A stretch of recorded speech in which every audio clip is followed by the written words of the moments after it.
Alappuzha bypass നിർമ്മാണ മേഖലയിൽ ഗർഡറുമായി വന്ന ട്രെയിലർ ലോറി മറിഞ്ഞ അപകടം. ലോറിയുടെ ചക്രം ഓടയിൽ വീഴുകയായിരുന്നു. മനീഷ് മഹിപാൽ വിവരങ്ങളുമായി. മനീഷ്, ഒരു കാലത്ത് ഇടയ്ക്കിടെ അപകടം ഉണ്ടാകാമായിരുന്നു ഈ മേഖലയിൽ, പക്ഷേ ഇപ്പോൾ കുറച്ച് ദിവസങ്ങളായി അങ്ങനെയൊന്നും കേട്ടിരുന്നില്ല. ഇന്ന് വീണ്ടും ഒരു അപകടം ഉണ്ടായിരിക്കുന്നു.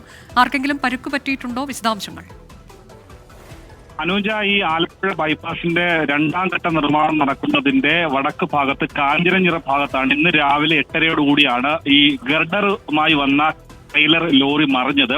ഒരു ഗർഡർ ആയിരുന്നു ഇതിന്റെ ഈ ട്രെയിലർ ലോറിക്കകത്ത് ഉണ്ടായിരുന്നത്. രാവിലെ 8:30യോടുകൂടി കാഞ്ഞിരഞ്ചിറ ഭാഗത്തെ 18-നും 19-നും ഇടയ്ക്കുള്ള പില്ലറിന് മുകളിൽ സ്ഥാപിക്കാൻ കൊണ്ടുവന്ന ഗർഡറാണ് ഈ വിധം ലോറി മറിഞ്ഞതിനെ തുടർന്ന് താഴെ വീണത്. അങ്ങനെ 8:30-ക്ക് ഈ ലോറി മറിഞ്ഞ് താഴെ വീണ ശേഷം പിന്നീട് 2 മണിക്കൂർ സമയം എടുത്തിട്ടാണ് ഈ ട്രെയിലർ ലോറി ഉയർത്തുകയും ഒപ്പം തന്നെ ഈ ഗർഡർ അവിടെ നിന്ന് മാറ്റുകയും ചെയ്തത്. ഗർഡർ 2 ഭാഗങ്ങളായി ഒടിഞ്ഞു പോയി. ഇതിന് ഉപയോഗശൂന്യമാണ്, അതായത് ഇതിന് ഉപയോഗിക്കാൻ കഴിയില്ല ഗർഡർ. അങ്ങനെ അപകടം ഉണ്ടാകാനുള്ള കാരണം എന്താണെന്ന് നാട്ടുകാരൊക്കെ തന്നെ പറയുന്നത് ഈ അവിടെ ഒരു ഓടയിലേക്ക് ഈ ട്രെയിലർ ലോറിയുടെ ചക്രം വീണു എന്നതാണ്. എല്ലാ ഭാഗത്തും ഈ ഓടയുടെ മുകളിൽ സ്ഥാപിക്കേണ്ടതായിട്ടുള്ള പൂർണ്ണമായിട്ടും അങ്ങനെ രീതിയിൽ സ്ഥാപിച്ചിട്ടില്ല, സ്ലാബ് സ്ഥാപിച്ചിട്ടില്ല. സ്ലാബ് ഇല്ലാത്ത ഭാഗത്തു കൂടി കടന്നു വന്നപ്പോഴാണ് ഈ ചക്രം ഈ ഓടയിൽ വീണെന്ന് നാട്ടുകാർ പറയുന്നത്. എന്താണെങ്കിലും അവിടെ നിന്നും ഈ ലോറിയും ഒപ്പം തന്നെ ഈ ഗർഡറും മാറ്റിയിട്ടുണ്ട്. കഴിഞ്ഞ മാസമായിരുന്നു മുകളിൽ സ്ഥാപിച്ച ഗർഡർ താഴെ വീണ് വലിയ അപകടം ഒഴിവായത്. അനുജ, അതെ, ഇതിലിപ്പോൾ എന്താണ് ഈ കാര്യത്തിൽ, ഓടയുടെ കാര്യത്തിൽ നാട്ടുകാർ അങ്ങനെ ഒരു പരാതി പറയുമ്പോൾ അത് പരിഹരിക്കപ്പെടുമെന്ന് പ്രതീക്ഷിക്കണോ?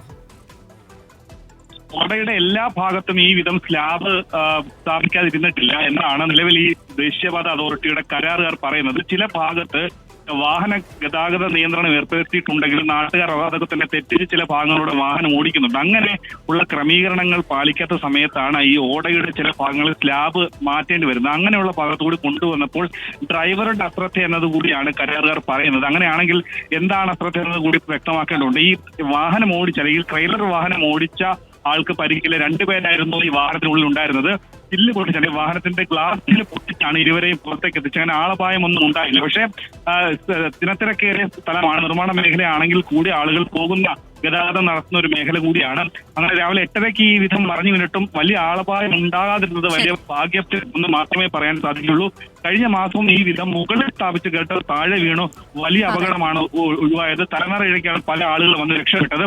എന്താണെങ്കിലും ആലപ്പുഴയിലെ ഈ ബൈപ്പാസ് നിർമ്മാണ മേഖലയിൽ അടിക്കടി ഉണ്ടാകുന്ന ഇത്തരം അപകടങ്ങൾക്ക് ഒരു അവസാനം ഉണ്ടാകുന്നില്ല എന്നതും ഏറ്റവും ശ്രദ്ധേയമാണ്. ആലപ്പുഴ ബൈപ്പാസ് നിർമ്മാണ മേഖലയിൽ നിന്ന് വന്ന അപകടത്തിന്റെ വാർത്ത, ഗർഡറുമായി വന്ന ട്രെയിലർ ലോറി മറിഞ്ഞു എന്നതാണ്. ആർക്കും പരുക്കൊന്നും ഏറ്റിട്ടില്ല. ഇതിൽ ഡ്രൈവർക്കൊരു അശ്രദ്ധ സംഭവിച്ചിട്ടുണ്ടോ എന്ന സംശയവും ഉണ്ട്.